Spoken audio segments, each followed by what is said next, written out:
Hello मेरे प्यारे बच्चों। एनसीईआरटी कक्षा 10 गणित में आप सभी लोगों का स्वागत है। पेपर बहुत करीब हैं तो देखिए मैंने 70 में 70 की तैयारी बहुत अच्छे से कराने की संकल्प लिया है। तो चलिए शुरुआत करते हैं और जो एग्ज़ाम से मोस्ट इम्पोर्टेंट रिलेटेड सवाल हैं वो सब कुछ कवर कराने वाला हूँ। देखिए आज जो मैं ये सवाल कर रहा हूँ, मैं कह रहा हूँ 100% छोड़िए 101% ये सवाल आएंगे ही आएंगे। अगर आपको देखिए अब पीडीएफ चाहिए तो पीडीएफ भी फ्री ऑफ कॉस्ट, यानी कि इसका कोई भी पैसा नहीं लेने लूँगा, आपको फ्री देने वाला हूँ। आपको क्या करना है, डिस्क्रिप्शन में जाइएगा और वहाँ जाके टेलीग्राम चैनल का लिंक है, आप वहाँ जाकर टेलीग्राम पे पहुँच जाएंगे। टेलीग्राम पहुँचने के बाद आपको वहाँ पीडीएफ मिल जाएगी, आप वहाँ से डाउनलोड कर सकते हैं। उम्मीद है सब कुछ समझ में आ गया होगा। तो चलिए बिना किसी देरी के हम एक एक सवाल की शुरुआत करेंगे और हर एक सवाल देखिए कई कई बार पेपर में आपके आ चुका है, तो इसलिए मैं बता रहा हूँ। अगर 70 में 70 चाहिए तो आपको वीडियो शुरू से लेकर लास्ट तक देखनी होगी। तो माय डियर स्टूडेंट शुरुआत करते हैं। अब देखिए ऐसे में कड़क ठंड बहुत हो रही है तो मैं आपको एक ही सलाह दूंगा। क्या कहूँगा, मैं आपसे ये कहूँगा, ठंड बहुत हो रही है बचा कीजिए। ठंड बहुत हो रही है बचा कीजिए। ऐसे ऐसे सवाल का मज़ा लीजिए। ऐसे ऐसे सवाल का मज़ा लीजिए। चलिए मज़ा बढ़ाते हैं, इंजॉय करते हैं एक एक सवाल के साथ। इसकी तो यार देखिए, समीकरण युग्म को प्रतिस्थापन विधि से हल कीजिए। यानी कि आपको प्रतिस्थापन करना। प्रतिस्थापन का मतलब है एक के स्थान पर दूसरी वैल्यू पुटअप करना। प्रतिस्थापन यानी कि प्रत्येक स्थापन इनके उठा कर रखना। तो जैसे कि आपको यहाँ सवाल नंबर 1 दे रखा है, इसे समीकरण 1 मान लो, इसे मान लो 2। अगर मैं समीकरण 1 से देखूँ तो अगर इस -3y को इधर लेके जाऊंगा तो x बराबर क्या बनेगा, 3y। तो x का मान मिल गया 3y। जहाँ x समीकरण 1 में रख देंगे तो वहाँ से y की वैल्यू निकलेगी और y की वैल्यू फिर आप समीकरण इसमें रख देंगे जो x बराबर 3y माना है। तो चलिए शुरुआत करते हैं। हमें क्या करना है, हमें कुछ भी नहीं करना, बस सिंपल सा है। तो यहाँ सीधा सीधा लिखेंगे समीकरण, क्या लिखेंगे प्यारे बच्चों, समीकरण 2 से, 2 ही है ना। चलिए 2 से यू है एक्स, 3 को उधर ले जाएंगे तो माइनस प्लस का हो जाएगा 3y। हो गया। अब हमें करना क्या है माय डियर स्टूडेंट, इसे समीकरण मान लेनी है 3। तो ये एक्स का मान आप समीकरण 1 में रख दो। तो यहाँ लिख सकते हो एक्स का मान समीकरण किसमें, समीकरण 1 में। तो चलिए 1 में हम रख लेते हैं। तो यहाँ है एक्स, एक्स के स्थान पर क्या रखेंगे, 3y, माइनस का क्या है y, बराबर कितना है 26। समझ में आ गया, उम्मीद है समझ में आ रहा होगा।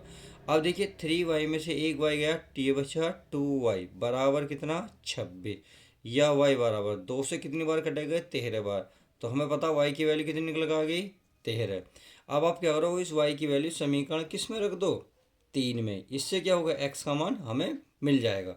तो चलिए यहाँ लिख देता हूँ y का मान समीकरण, समीकरण किस में प्यारे बच्चों, 3 में। तो चलिए 3 में रख लेते हैं। ये है आपके पास x बराबर कितना है, x बराबर कितना है 3y, 3 इंटू वाई, वाई की वैल्यू है 13। तो इसकी आप गुणा करेंगे, 13 39। तो इस तरीके से x और y की वैल्यू निकल गया और यही आपका फाइनल आंसर आ जाएगा। उम्मीद है बहुत अच्छे से कवर हो गया होगा। तो चलिए नेक्स्ट क्वेश्चन देखिए। 2 नंबर का क्वेश्चन पेपर में 2 बार आ चुका है और यही भी सवाल एक बार आया है। तो ये मैंने थोड़ा सा अलग था इसलिए लिया है। अब हमें क्या करना है, इसमें ऐसे सवालों को बहुत सिंपल तरीके से हल करना है। अब देखिए अगर मैं ये देखिए इसमें से यू एक्स प्लस 2y, ये माइनस का है ये प्लस का है, तो इसमें से क्या करें, ये दोनों बराबर तो नहीं है। तो आप क्या करो, प्रतिस्थापन करना है। तो प्रतिस्थापन से क्या होगा, हा हा हा हा, कुछ दिख रहा है बच्चों आपको, फिर तो आपको दिख रहा होगा। यदि मैं इसे समीकरण 1 मानूं और इसे मैं 2 मानूं तो ये मुझे छोटी नज़र आ रही है। तो अगर मैं x को उधर लेके जाऊं और 1 को इधर लेकर आऊँ तो ये जो हमारी समीकरण बनेगी ये बनेगी 2y, 1 को इधर लाएंगे माइनस का 1 और x को इधर ले जाएंगे प्लस का। समीकरण बन गई 3, बन गई। अब इस x का मान समीकरण 1 में रखो। तो चलिए x का मान समीकरण 1 में रख देते हैं। यहाँ लिखेंगे x का मान समीकरण किसमें, एक में। चलिए एक में रखते हैं। यहाँ x के स्थान पर कितना आएगा, 2y-1, तो 2y-1 और प्लस का कितना है 2y बराबर 19। 2y कितना हो गया 4y, ये माइनस का इधर हो जाएगा प्लस, 19 में एक जोड़ देंगे कितना हो जाएगा पूरे बच्चों 20। तो आप देख रहे होंगे y की वैल्यू क्या निकल गई, 4 से कितनी बार भाग होगा ये 5 बार। तो इसका मतलब y की वैल्यू कितनी मिल गई हमें 5। अब इस y का मान कहाँ रखेंगे, समीकरण 3 में। इससे क्या होगा, हमें x का मान प्राप्त हो जाएगा। तो चलिए लिख देते हैं, y का मान समीकरण कितने में बताइए, भाई ठिठर हो मत, जल्दी ले बताइए। ये y का मान रखना है समीकरण 3 में। तो चलिए रख दीजिए 3 में। तो यहाँ है 2y, यानी कि 2 इंटू वाई, वाई का मान कितना आया 5, और माइनस का क्या है प्यारे बच्चों 1 बराबर x। अब 5 दूनी 10, 10 में से 1 जाएंगे 9, तो अर्थात आपने देखा x बराबर कितना आ गया 9, और यही इसने वैल्यू बूझी थी x और y की। उम्मीद है ये बहुत अच्छे से समझ में आ गए होंगे। तो चलिए अब नेक्स्ट सवाल देखते हैं क्या कहते हैं। तो देखिए सामने नेक्स्ट सवाल आपके ये रहा, ये क्या कह रहा है, इस सवाल को ध्यान से पढ़ेंगे। ये कह रहा है आपका, यदि द्विघात समीकरण x square plus 2x minus P बराबर 0 का एक मूल 2 हो तो p का मान ज्ञात कीजिए। इसमें p की वैल्यू हमें ज्ञात करनी है। बहुत सिंपल तरीका है, हमें एक मूल दे रखा, अर्थात ये x का ही मान दे रखा है। क्लियर। तो यहाँ पहले क्या लिखेंगे, हल। क्या लिखेंगे प्यारे बच्चों, हल। हल में फिर लिखेंगे दिया है। अब क्या क्या दिया है वो लिख लेते हैं। हमें दे रखा है x square plus 2x minus P बराबर 0, ये हमें दे रखा है। अब यहाँ क्या लिखेंगे, चूंकि, यहाँ चूंकि का निशान लगा लो, या आप चाहो तो हिंदी में लिख लो, जैसी आपकी मर्जी, इसमें कोई दिक्कत वाली बात नहीं। चूंकि -2, ये रहा -2 क्या है, समीकरण का एक मूल है। तो यहाँ लिख देंगे चूंकि -2, यहाँ लिखेंगे समीकरण, समीकरण का एक मूल है। क्या, एक मूल है। और जब मूल है तो आप इसे क्या रखेंगे, इसे रख देंगे x बराबर -2। यहाँ लिख सकते हो समीकरण, समीकरण देखो इसे चाहो तो एक मान लो, समीकरण एक में, तो एक में रखेंगे तो यहाँ x के स्थान पर क्या है माइनस का 2, -2 वर्ग प्लस 2 गुणा -2 माइनस का p बराबर 0। हमें क्या करना है, -2 का वर्ग कितना होता है 4, माइनस प्लस माइनस माइनस 2 दूनी 4, और माइनस के p बराबर 0। ये प्लस है ये माइनस है, एक दूसरे के हो गए कैंसिल हो गए, तो ये बच्चा माइनस के p बराबर 0, या इस माइनस को उधर ले जाओगे तो p का मान क्या निकल जाएगा 0, और यही इसका फाइनल आंसर आ जाएगा। उम्मीद है ये भी अच्छे से समझ में आ गया होगा। तो चलिए माय डियर स्टूडेंट शुरुआत करते हैं नेक्स्ट सवाल की। अब नेक्स्ट सवाल आपके सामने ये रहा, ये क्या कह रहा है इसको ध्यान से देखते हैं। ये कह रहा है प्यारे बच्चों, माय डियर स्टूडेंट, द्विघात समीकरण, यानी कि आपके पास सामने एक द्विघात समीकरण है। कौन सी है देखिए, x square minus 3x minus 10 बराबर 0 के मूल हैं। यानी कि इसके क्या क्या मूल है वो हमें ज्ञात करना है। सीधी सी बात है, अगर आप सीधी सी लैंग्वेज में समझें तो ये x का मान निकलवाना चाह रहा, तो बहुत सिंपल सवाल है। ये आपका 2023 में क्वेश्चन आ चुका है, सही है। तो चलिए शुरुआत करते हैं। पहले क्या लिखेंगे प्यारे बच्चों, हल। क्या लिखेंगे, हल। हल में फिर इसके बाद लिखेंगे दिया है। अब हमें क्या क्या दिया है, ये दे रखा है x square minus 3x minus 10 equal क्या है 0, सही है। हमें क्या करना है, इसके फैक्टर करने हैं। आप देख रहे होंगे ये वाली जो चीज़ आती है मल्टीप्लाई करने के बाद आती है, अगर यहाँ माइनस है तो माइनस करने के बाद x का जो गुणांक होता है वो पद लाना होता है। क्लियर। तो या अगर प्लस हुआ तो प्लस करके लाना होता है। बहरहाल इसमें क्या दे रखा है, आपको दे रखा है माइनस। जो माइनस दे रखा है तो इसका मतलब ये पद तो गुणा करके आना है, घटा के 3 लाना है। तो हमने सुना है अगर 10 को लिखना है तो 5 गुणा 2 लिख सकते हैं 10। लिख सकते नहीं लिख सकते, बिल्कुल लिख सकते हैं। अगर मैं 5 में से 2 माइनस कर दो कितना आएंगे 3। तो देखिए ये चिन्ह भी, ये संख्या भी ना बदलें और दोनों नियम फॉलो हो जाए, तो संख्या भी नहीं बदली और दोनों नियम फॉलो भी हो गए। क्लियर। तो चलिए अब इसमें हम 3 के स्थान पर 5 माइनस 2 रखेंगे और 10 के स्थान पर 5 गुणा 2 रखेंगे। क्लियर। तो हम रख लेते हैं। तो ये तो हमारा शुरू वाला ऐसे ही रहेगा माइनस, ये 3 के स्थान पर रखेंगे 5 माइनस 2 इस 3 के स्थान पर, तो ये 5 माइनस 2। क्लियर। उसके बाद बचा एक्स, तो एक्स माइनस इस 10 के स्थान पर रखेंगे 5 गुणा 2 बराबर क्या रखेंगे 0। उम्मीद है इतनी बात अच्छे से समझ में आ गई होगी। अब इस एक्स की गुणा कर लेते हैं, तो हो गया एक्स स्क्वायर, एक्स की 5 में रहेंगे 5x।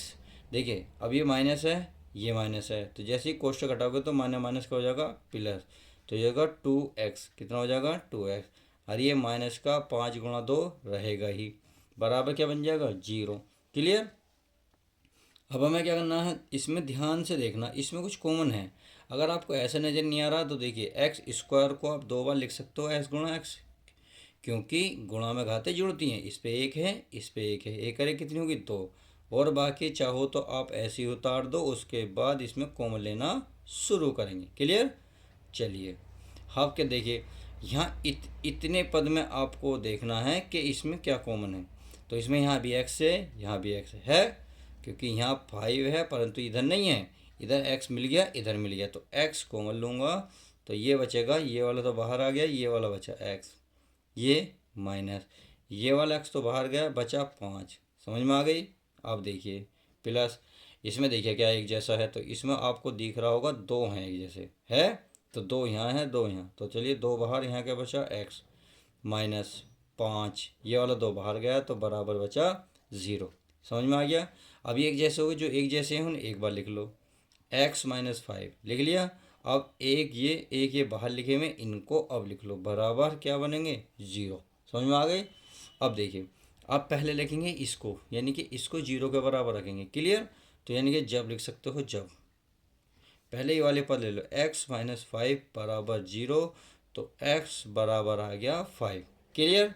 अब ये आ गया, एक जब ले लो, जब कौन सा, ये वाला पद, क्योंकि अभी हमने लिया, अब ये ले लो, ये है x+2 बराबर 0, तो x बराबर प्लस है माइनस का हो जाएगा, और यही इसने आंसर बूझा है। क्लियर। उम्मीद है बहुत अच्छे से कवर हो गया होगा। तो चलिए my dear student, next question अब देखते हैं।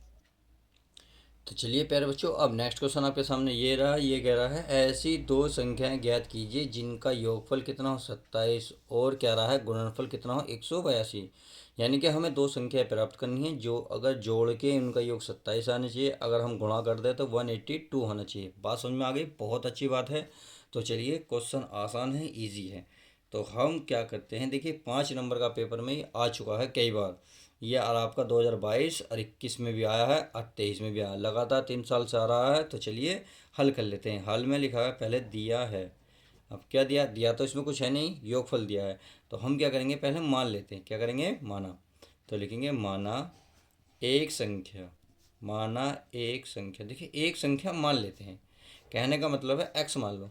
आप खुद बताएं, अगर मैं आपसे एक मोटी मोटी चीज़ पूछूं, भाई कोई दो संख्या है, मान लो ये कोई दो संख्या है, दो संख्याओं का योग, यानी कि यहाँ से लेकर यहाँ से लॉग लेकर 20 है। सही है। अब इसमें हमें नहीं पता कौन सी पहली संख्या कितनी है, दूसरी कितनी है। अगर मान लो मैं ये वाली संख्या आपकी 8 है, तो आप 1 सेकंड में बता देंगे दूसरी कितनी बचेगी। तो आप करेंगे सर 20 में से आप 8 माइनस कर दो, जो बच गया वही आपका फाइनल आंसर आ जाएगा। समझ में आ गई। तो देखिए इस तरीके से आप निकालते हैं, यानी कि पहली संख्या एक मानते हैं, फिर आप क्या उस वाली संख्या में से इसको माइनस कर देते हैं। समझ में आ गई। तो वही हम इसमें करने वाले हैं। माना एक संख्या x है, तो दूसरी संख्या क्या निकलेगी, तथा क्या निकलेगी बताइए, दूसरी संख्या।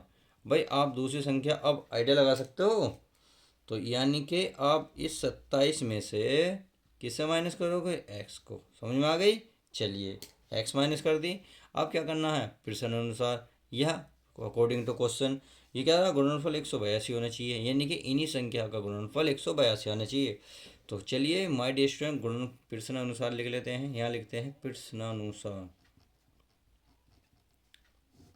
प्रश्नानुसार में क्या करना है, इन दोनों की आपस की जो गुणा बैठेगी, ये है 27x गुणा 27 - इन दोनों की गुणा 182 है। बस इतनी सी बात ये कह रहा है। अब x की इसमें गुणा करेंगे तो ये हो जाएगा 27x, x की x में करेंगे तो ये हो जाएगा x स्क्वायर 182। अब क्या करो, माइनस से भाग दे दो। क्या करो, माइनस से भाग, माइनस से भाग देंगे तो लिख रहा हूँ माइनस से भाग।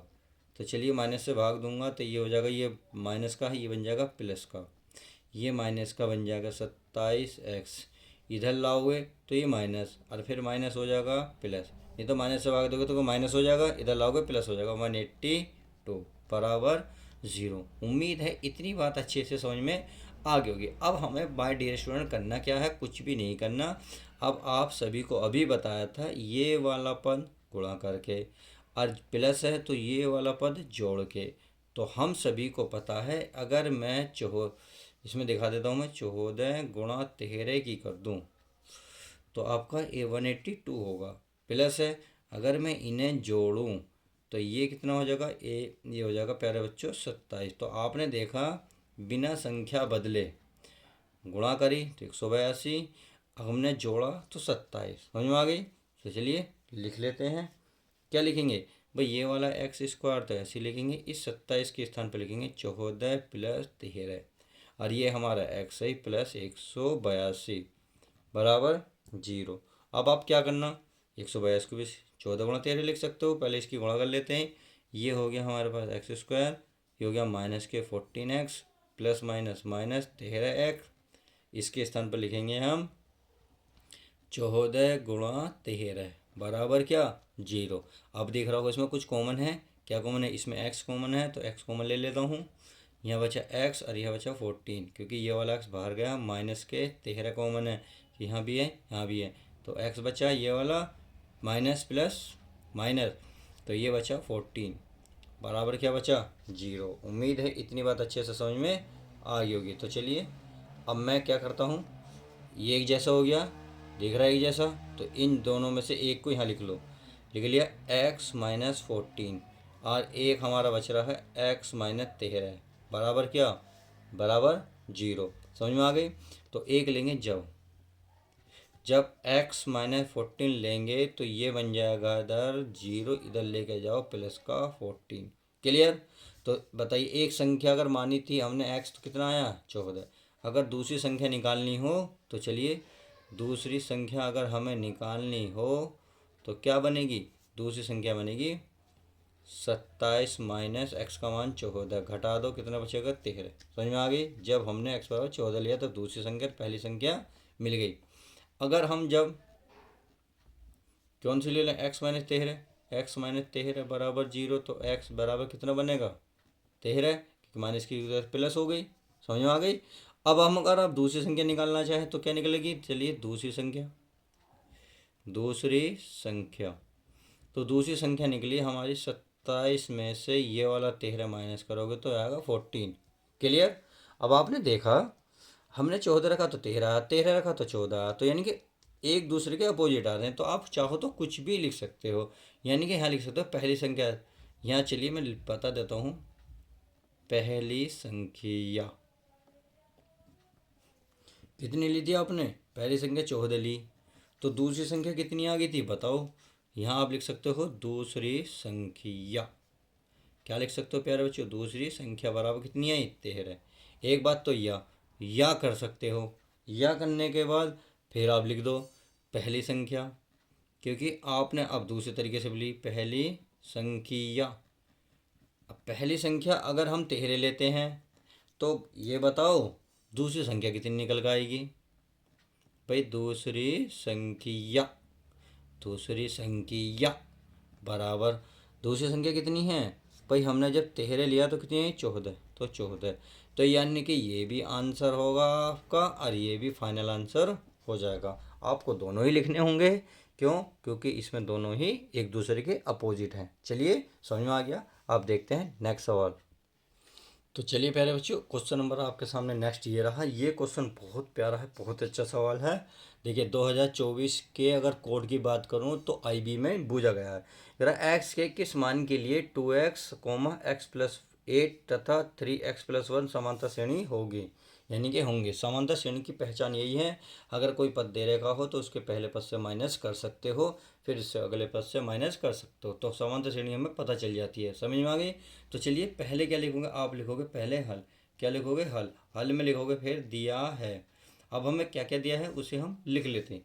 ये दे रखा 2x, ये लिख रखा प्यारे बच्चों x +8। क्लियर। आगे फिर क्या दे रखा है, ये दे रखा तथा, क्या दे रखा है, तथा, तथा दे रखा है 3x+1। किस में है, ये AP में है, या आप कह सकते हो समांतर श्रेणी में है, समांतर श्रेणी में है। अगर ये समांतर श्रेणी में है तो आप, चूंकि आपको एक लाइन पता होनी चाहिए, देखिए यहाँ मैं लिख रहा हूँ, चूंकि दो क्रमागत, क्या, दो क्रमागत पदों का सार्वंतर, सार्वंतर जानते हो ना, अंतर यानी कि सार अंतर क्या होता है, बराबर होता है। क्या होता है, बराबर होता है। बस आपको ये वाली लाइन लिख तो ही इसका सॉल्यूशन मिल जाएगा। कैसे, यानी कि आप क्या करेंगे, इस पद में से इसको पद माइनस करें, यानी कि यू x+8, फिर माइनस करके ये लिखेंगे 2x, फिर लिखेंगे बराबर, यानी कि दो क्रमागत, यानी कि क्रम से लोगे पद। अब इन दोनों को ले लो क्रम से, यानी कि इसे पहले लिखोगे 3x, फिर +1 है, उसके बाद इस वाले चीज़ को क्या करोगे, माइनस कर दो। क्या करोगे प्यारे बच्चों, माइनस। तो ये हो जाएगा हमारा x+8।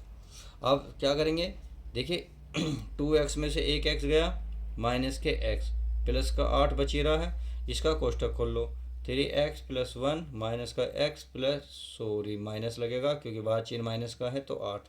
क्लियर। अब हमें क्या करना है, इस माइनस का x को, ये माइनस x कैंसिल, क्योंकि एक जैसे चिन्ह है, बीच में बराबर है। अब 8, ये इधर प्लस का 8 है, और 8 में से, चलिए इसे लिख ही लेते हैं, 3x, 8 में से एक गया माइनस के 7। अब इसको इधर लाओगे तो माइनस वाली क्या हो जाएगी, प्लस, यानी कि 8 में क्या जोड़ दोगे, 8 में आपका 7 जुड़ जाएगा, ये हो जाएगा 3x, ये हो जाएगा प्यारे बच्चे 15, ये हो जाएगा 3x। अगर मैं 3 से भाग दूं तो खुद बताएं, इस 3 से भाग देने से कितना आएगा, तो x का मान आएगा 3 पंजे 15, अर्थात x का मान कितना आएगा, 5। इसने बूझा क्या है, इसने क्वेश्चन में यही पूछा, x के किस मान के लिए ये समांतर श्रेणी होगी, तो x का मान कितना आ गया, 5, और यही इसका फाइनल आंसर हो जाएगा। उम्मीद है आपको अच्छे से क्लियर हो गया होगा। तो चलिए माय डियर स्टूडेंट, नेक्स्ट सवाल देखते हैं। देखिए अब आपके सामने एक और क्वेश्चन ये रहा। ये क्वेश्चन क्या कर रहा, ध्यान से पढ़िए। कह रहा, एक त्रिभुज के आधार की लंबाई 14 सेंटीमीटर और तथा ऊंचाई जो है 7 सेंटीमीटर है, त्रिभुज का क्षेत्रफल ज्ञात कीजिए। बहुत इजी सवाल है, बहुत सिंपल। जो जो दिया है पहले उसे लिख लो, सीधा सीधा आंसर निकल जाएगा। तो पहले तो आप क्या करते हो, सबसे पहले तो हल लिखते हो। चलिए हल लिखोगे, फिर दिया है, अब क्या क्या दिया है उसे हम लिख लेते हैं। ये करा, त्रिभुज के आधार की लंबाई, यानी कि त्रिभुज का जो आधार है उसकी लंबाई दे रखी है, तो यहाँ लिखोगे त्रिभुज, क्या लिखोगे, त्रिभुज के आधार, बिल्कुल वही लाइन उतार दो, त्रिभुज के आधार की लंबाई। आपकी लंबाई बताइए कितनी है, आप कहेंगे सर लंबाई है आपकी 14 सेंटीमीटर, समझ में आएगी। ऊंचाई भी दे रखा है, यानी कि किसकी, त्रिभुज की, तो तथा लिख सकते हो, तथा त्रिभुज की क्या है, ऊंचाई, त्रिभुज की ऊंचाई, और ऊंचाई प्यारे बच्चों दे रखी है इसने 7 सेंटीमीटर, समझ में आ गई। अब त्रिभुज की ऊंचाई मिल गई, त्रिभुज की हमें लंबाई मिल गई, तो हमें त्रिभुज का क्या पूछ रहा है, त्रिभुज का क्षेत्रफल। अब चूंकि त्रिभुज का क्षेत्रफल क्या होता है ये आप सभी को पता होना चाहिए। चलिए, नहीं पता तो मैं फॉर्मूला पहले लिख देता हूँ। त्रिभुज का क्या, क्षेत्रफल, ये होता है 1/2 गुणा आधार, कितना, आधार, और गुणा ऊंचाई, ये इसका फॉर्मूला होता है। समझ में आ गई। अब हमें क्या करना है, इनकी वैल्यू रखनी है, बस आंसर आपका आ जाएगा 1/2 गुणा आधार, यानी कि आधार की लंबाई कितनी है 14, तो 14 गुणा ऊंचाई कितनी है 7, कितनी है 7। तो आप देख रहे होंगे 2 से कितनी बार कट रहा है, ये 7 बार, तो ये 7 गुणा 7। अब 7 गुणा 7 का मतलब है 7 के साथ में गुणा करोगे 49 आ जाएगा। अब क्या लिखोगे, पहले तो वर्ग लिखोगे, क्या लिखोगे, वर्ग। अब यहाँ देखो, यहाँ क्या दे करना है, सेंटीमीटर, तो माय डियर स्टूडेंट ध्यान रखना सेंटीमीटर ही लिखोगे। अगर यहाँ मीटर होता तो हम यहाँ मीटर रखते, समझ में आ गई। तो हमें फिलहाल इसमें क्या दे रखा है, सेंटीमीटर, तो हम यहाँ करेंगे वर्ग सेंटीमीटर। आज क्षेत्रफल में वर्ग लिखा जाता है, इस बात का भी आपको ध्यान रखना है। चलिए अब नेक्स्ट सवाल देखते हैं। तो चलिए क्वेश्चन नंबर हम देखते हैं, क्वेश्चन नंबर अगला नेक्स्ट। ये कह रहा बिंदुओं -2, 6 और -2, 2, 10 को मिलाने वाले रेखाखंड के मध्य बिंदु के निर्देशांक बताइए। बहुत इजी सवाल है। देखिए हमें रेखाखंड के क्या करने हैं, रेखाखंड के मध्य बिंदु बताने हैं। तो हमारे पास जो दे रखे हैं उसे लिख लो। दे रखे हैं बिंदु, इसका मतलब ये x1 की वैल्यू, ये y1 की वैल्यू, ये x2 की वैल्यू, ये हमारी y2 की वैल्यू। तो जो हमें है बिल्कुल मान लो। तो चलिए मैं पहले तो लिखूंगा हल। क्या लिखूंगा, हल। अब फिर लिख लेता हूँ माना। माना में है आपको ये x1 की वैल्यू है -2, ये हमारी हो जाएगी y1 की वैल्यू 6। अगर मैं इधर बात करूंगा तो x2 का मान हो जाएगा -2। अगर मैं इधर ही बात करूंगा तो y2 की वैल्यू हो जाएगी 10। समझ में आ गई। अब x1 y1 x2 y2 मिल गया। अब हमें पता है मध्य बिंदु के निर्देशांक क्या होते हैं रेखाखंड के मध्य। चलिए मैं लिख देता हूँ। चूंकि दो बिंदुओं को दो बिंदुओं को मिलाने वाला, क्या मिलाने वाले, क्या है मिलाने वाले रेखाखंड। तो लिख देता हूँ मैं रेखाखंड के मध्य बिंदु, और वो भी क्या पूछे, बिंदु के निर्देशांक पूछे, मध्य बिंदु के निर्देशांक। तो चलिए लिख देते हैं निर्देशांक। देखिए ये बच्चों, प्यारे बच्चों, आप सभी को पता होना चाहिए, नहीं तो बहुत दिक्कत हो जाएगी। ये होता है आपका x1 plus x2 upon 2, coma लगा के y1 प्लस y2 अपॉन 2। समझ में आ गई। अब इसमें क्या करना, आपको सीधी सीधी वैल्यू रख देनी है। x1 का मान -2, x2 का मान -2, यानी कि -2 अपॉन कितना 2। समझ में आ गई। अब देखिए y1 y2 के y1 की वैल्यू 6, इसका मान है 10, यानी कि 6 प्लस 10 अपॉन 2। समझ में आ गया। चलिए अब ये माने माने कितने हो जाएंगे, 4/2, 6 4 16/2। हमें क्या करना है, हमें इसको काट देना। 2 से काटोगे 2 बार, माइनस का 2 से काटोगे 8 बार। यही आपका फाइनल आंसर आ जाएगा। अतः आप यह आंसर लिख सकते हैं। तो इस तरीके से पेपर में इस सवाल को बहुत आसानी से किया जा सकता है। उम्मीद है अच्छे से समझ में आ रहा होगा। तो वीडियो को फटाफट लाइक कर दो। चलिए नेक्स्ट क्वेश्चन देखते हैं। तो चलिए प्यारे बच्चों, नेक्स्ट क्वेश्चन आपके सामने ये रहा। बहुत इजी सवाल है। देखिए मैं बता रहा हूँ, पेपर में ये 2024 पेपर का कोड है HW में, ये कई बार आ चुका है। तो चलिए, मैंने सिर्फ एक बार कोड बताया है, पेपर में कई बार आया है। अगर आप प्रूफ कीजिए कि 1 plus sec a upon sec a बराबर है sin square a upon 1 minus cos a। तो कितना सिंपल सवाल है। देखिए आप पहले एक बात बताइए, सेक को अगर कोस में तोड़ना चाहेंगे तो सेक ए का फॉर्मूला क्या होता है, मुझे खुद बताएं। तो सेक ए का 1/कोस होता है, नहीं होता, बिल्कुल होता है। तो वही हमें इसमें करना है। क्लियर। तो चलिए हम इसमें कर लेते हैं। तो हमें क्या करना है इसमें, इसे देखिए, इसे आप चाहो तो लेफ्ट हैंड साइड में, चलिए लेफ्ट हैंड साइड ही लिख लेता हूँ यहाँ। लेफ्ट हैंड साइड बराबर 1 प्लस सेक ए अपॉन, ये हो जाएगा हमारा सेक ए। अब करते हैं तो 1 प्लस सेक को अभी क्या बताया था, 1/कोस, तो 1/कोस ही लिखेंगे। क्लियर। चलिए बटे ये 1/कोस हो ही जाएगा। तो चलिए 1/कोस ए है तो ए ही लिखेंगे। क्लियर, लिखेंगे ए। अब आगे देखते हैं। ये हमारा एल्शियम लेंगे तो ये हो जाएगा यहाँ कोस ए प्लस 1, तो हो जाएगा कोस ए प्लस 1, और बटे में हो जाएगा कोस ए, और पूरे का बटे ये यहाँ लगेगा 1/कोस, क्या हो जाएगा 1/कोस। तो आपने देखा कोस कोस से कैंसिल, तो हमारे पास बचा ऊपर का कोस ए प्लस 1, प्लस पहले लिख लो कोई दिक्कत नहीं, नीचे हमारा कुछ नहीं बचा। तो हम क्या करेंगे, इसमें एक काम करेंगे, ऊपर नीचे 1 माइनस कोस ए की गुणा कर देंगे। क्यों कर रहे हैं अभी बताता हूँ, अभी एक सेकंड रुको। कैसे आप तफरी मच रही है। एक बात बताइए, यहाँ क्या लिख रहा, 1 माइनस कोस ए लिख रहा, यानी कि नीचे लिख रहा 1 माइनस कोस ए। अब हमें नीचे तो लाना ही किसी प्रकार से, ये लिया है। अब हम क्या करेंगे, ये देखिए 1 प्लस कोस ए 1 माइनस कोस ए, तो एक बार माइनस एक बार प्लस है, तो कौन सा फॉर्मूला फॉलो हो रहा, इसमें हो रहा 1 माइनस कोस स्क्वायर ए वाला, और अपॉन में यू है 1 माइनस क्या है यू कोस ए। समझ में आ गई। इतनी करने के बाद तो चलिए मैं लाइन लाइन ड्रॉ कर लेता हूँ, फिर आपको यहाँ समझाता हूँ। 1 माइनस कोस ए क्या होता है, ये होता है, देखिए मैं आपको फॉर्मूला यहाँ लिख देता हूँ। चूँकि ये होता है 1 माइनस कोस स्क्वायर ए बराबर होता है साइन स्क्वायर ए। सही है, साइन स्क्वायर ए होता है। तो बस आप इसके स्थान पर क्या रखेंगे, ये रख देंगे आप साइन। तो यहाँ रखेंगे साइन स्क्वायर ए और अपोन में है 1 माइनस कोस ए, और यही आपका फाइनल आंसर आ जाएगा। यानी कि राइट हैंड साइड बूझ रहा था, यही हमने प्रूव कर ली। उम्मीद है अच्छे से क्लियर हो गया। बहुत छोटा सवाल था। अब नेक्स्ट सवाल देखते हैं। चलिए my dear student, question number, अब हम नेक्स्ट की शुरुआत करते हैं। क्वेश्चन नंबर नेक्स्ट हमारा क्या कर रहा है, ध्यान से पढ़िए। ये कह रहा है एक मीनार की ऊंचाई 20 मीटर है, जमीन पर बनने वाली इसकी छाया की लंबाई 20√3 मीटर है, सूर्य का उन्नयन कोण ज्ञात कीजिए। समझ में आ गई।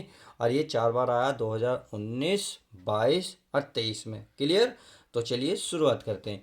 हम ये कह रहा है कि एक मीनार की ऊंचाई 20 मीटर है, तो मान लेते हैं मीनार बना लेते हैं। मीनार कोई ऊंचाई है जिसकी जो ऊंचाई है कितनी है प्यारे बच्चों, 20 मीटर है। तो चलिए 20 मीटर हमने बना ली। क्लियर। आगे कह रहा इसकी छाया की लंबाई 20√3 मीटर है। इसका मतलब है इसकी परछाई या तो इधर बनेगी या इधर बनेगी, ये डिपेंड करता है सूर्य पर। मान लेते हैं ये सूर्य है, क्या है, सूर्य है। आग उबल्ला जी, पूरी पूरी दोपहर की बात हो रही है। सही है। अब ये रोटी खा रहे हो तुम इसकी छाया में बैठ के, तो मान लो छाया सूर्य इधर है तो इसकी परछाई इधर बनेगी, बनेगी नहीं बनेगी। और यहाँ बैठे हो तुम, जी हाँ तुम तो बैठोगे, काम चोर हो, कुछ काम कर लो। तो यहाँ ये हो गई। अब कह रहा है इसकी जो ये परछाई जो नीचे ज़मीन पर बनी है, इसकी जो लंबाई है यह है 20√3 मीटर। उम्मीद है इतनी बात अच्छे से समझ में आ रही होगी। अब ये यहाँ से यहाँ तक हो गई। क्लियर। और ये जो इसकी ऊंचाई हो गई ये यहाँ से यहाँ तक हो गई। अब इसने क्या कहा, सूर्य का उन्नयन कोण ज्ञात कीजिए, यानी कि सूर्य किस कोण पर है। इसका मतलब ये वाला थीटा कोण बुझा इसने, ये यानी कि ये वाली थीटा इसने बूझा है। तो चलिए क्वेश्चन मार्क ही लगा देते हैं। अब हमने क्या करा, जो जो करा है उसे लिख लो। माना मीनार, और मीनार का नाम दे दो। मान लेते हैं ये ए, और ये क्या कह दूँ बी, और ये तो सी बचा, तो चलिए सी। तो यहाँ लिख लेते हैं प्यारे बच्चों। क्या लिखेंगे, लिखेंगे मान, पहले तो हल ही लिखोगे। क्या लिखोगे, हल। तो लिखोगे माना, माना मीनार, मीनार कौन सी है, बी सी, बी सी की ऊंचाई। अरे माना बी सी की ऊंचाई, हमने बी सी मानी है ना, इसलिए ऊंचाई कितनी है, 20 मीटर है। कितनी है, 20 मीटर। तथा इसकी, किसकी, मीनार की, इसकी जो छाया है, यानी कि छाया की लंबाई, की लंबाई हमने क्या मानी है, छाया की लंबाई मानी है ए बी। क्या मानी है, ए बी। और ए बी की वैल्यू दे रही है 20√3 मीटर। उम्मीद है इतनी बात समझ में आ गई होगी। अब सूर्य का कोण जो हमने थीटा माना है, तो ये वाली चेन लाइन लिखेंगे कि माना सूर्य का उन्नयन कोण थीटा है। क्या लिखेंगे, माना सूर्य का उन्नयन, क्या कोण, उन्नयन कोण, क्या लिख दो, बराबर कर लो या लिख दो थीटा है, इतना लिख दो। समझ में आ गई। तो अब हम इस त्रिभुज की बात करेंगे, क्योंकि एक त्रिभुज के रूप में हमें दिख रहा है। तो इसमें क्या करेंगे, इसमें करेंगे कि त्रिभुज या समकोण लिख दो, जैसे भी आपकी मर्जी। यहाँ लिख सकते हो समकोण, क्या लिख सकते हो, समकोण त्रिभुज कौन सा, ये है आपका ए बी सी में, ए बी सी। हमेशा ध्यान रखना ये 90 वाला कोण बीच में रहना चाहिए। क्लियर। तो ये होगा ए बी सी। तो लिख सकता हूँ मैं ए बी सी में हमें चाहिए प्यारे बच्चों टेन थीटा। टेन थीटा क्या होता है, लंब। लंब का मतलब जो कोण के सामने वाली भुजा जो होती है, यानी कि बी सी, क्या, बी सी बटे आधार, आधार यानी कि नीचे वाली बात, यानी कि ए बी। अगर आप हिंदी में चाहो तो हिंदी में लिख लो। चलिए मैं हिंदी में भी लिख देता हूँ, लंब बटे आधार। उम्मीद है दोनों चीज़ समझ में आ गई होगी। तो ये हो गया हमारे पास टेन थीटा। और लंब, लंब इसके सामने दे रखा है 20, और बटे आधार दे रखा है 20√3। तो इससे ये ख़त्म। तो हमें आप देख रहे होंगे टेन थीटा बराबर 1/√3। और बताइए 1/√3 किसकी वैल्यू होती है, टेन में, टेन 30 की वैल्यू। तो आप यहाँ लिख सकते हैं थीटा बराबर, या आप एक काम कर सकते हैं टेन थीटा बराबर ये होता है टेन 30 का मान। इससे ये ख़त्म। तो आप देख रहे होंगे थीटा की जो वैल्यू आपको प्राप्त होएगी ये होगी 30 डिग्री, और यही इसने बूझा था, और यही आपका फाइनल आंसर हो जाएगा। उम्मीद है समझ में आ गया होगा। आप चाहो तो यहाँ हिंदी लिख सकते हो। देखिए यहाँ पे, अतः सूर्य का उन्नयन कोण क्या लिखोगे? अतः, यहाँ मैं लिख रहा हूँ ताकि आपको दिख जाए, तो यहाँ लिखोगे अतः सूर्य का उन्नयन कोण बराबर थीटा लाए। थीटा की वैल्यू कितनी है? 30 डिग्री। 30 डिग्री है, और यही आपका फाइनल आंसर हो जाएगा। तो चलिए, उम्मीद है सब कुछ क्लियर हो गया होगा। अब देखते हैं नेक्स्ट सवाल। तो चलिए प्यारे बच्चों, क्वेश्चन नंबर नेक्स्ट देखते हैं। क्वेश्चन नंबर नेक्स्ट कह रहा है 14 सेंटीमीटर त्रिज्या वाले एक वृत्त के त्रिज्या खंड का क्षेत्रफल ज्ञात कीजिए जिसका कोण 30 डिग्री है। पाई की वैल्यू 22/7 है। बहुत सिंपल है। इसने क्या 14 सेंटीमीटर त्रिज्या किसका? वृत्त का, यानी कि वृत्त की त्रिज्या दे रखी है। तो बिल्कुल सेम यहाँ लिखोगे। पहले जो जो दे रखा है उसे लिख लो। यहाँ लिखोगे दिया है, क्या दिया है? वृत्त की त्रिज्या। वृत्त की त्रिज्या, त्रिज्या कितनी दी है? त्रिज्या को दिखाते हैं आर से। कितनी दी है? 40 सेंटीमीटर।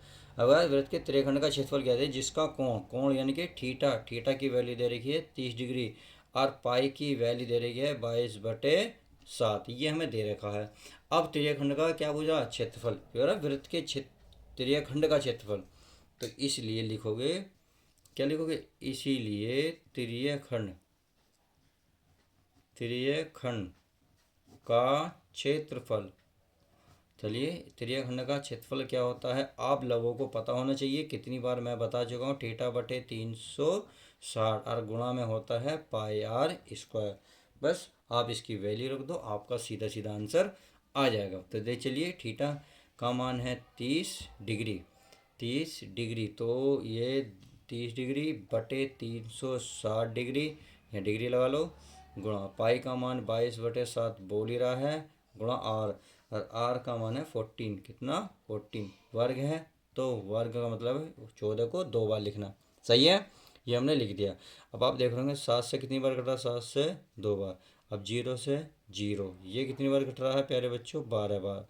तो आपने देखा ऊपर बचा 14 दूनी कितना बचा? 28, और गुणा बचा 22। सही है, बटे नीचे बचा आपका 12, और तो कुछ नहीं बचा। चलिए, अगर नहीं बचा तो 2 से और काट लो। 2 से 11 बार कटेगा, 2 से कटेगा ये कितनी बार?